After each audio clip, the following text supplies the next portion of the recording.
தலைவர் அவர்கள் அன்பு கட்டளையிட்டு இருக்கிறார். அவர் சொன்னதை செய்வோம். வெற்றி கனி அவருக்கு பரிசளிப்போம்.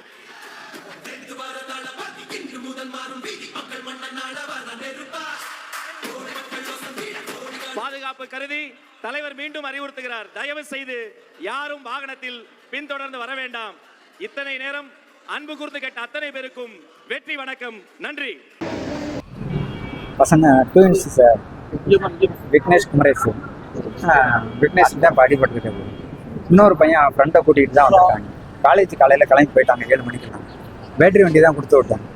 பேட்டரி வண்டியை வச்சுட்டு இன்னொரு வண்டி எடுத்துகிட்டு வந்து அந்த வண்டி இன்னொரு இடத்துல வச்சுட்டு வேறு வண்டி எடுத்துகிட்டு வந்திருக்காங்க. காலேஜ் போனாங்கன்னு தான் நினச்சிருந்தேன். 11:30 மேலே தான் இந்த மாதிரின்னு சொல்கிறாங்க. ஆக்சிடென்ட் ஆகிடுச்சு. அதுக்கு பிறகு பரப்பிங்க ரத்தம் கசிவு இருக்குது. அது சரி பண்ணோம்னா 2 நாள் ஆகும்.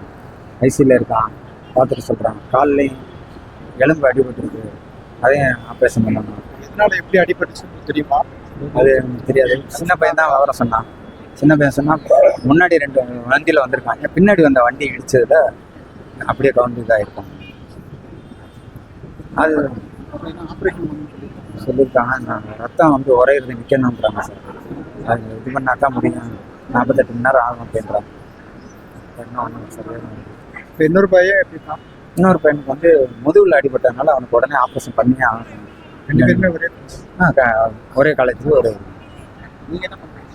பால் கடை, பால் கடை வச்சு இன்னைக்கு இந்த மீட்டிங் போகிறேன்னு சொன்னாரு. எப்படி இல்லை சார், காலேஜ் போகிறேன். காலேஜுக்கு தான் சார் நான் அனுப்பி விட்டேன். காலேஜ் தான் போயிருக்காங்க.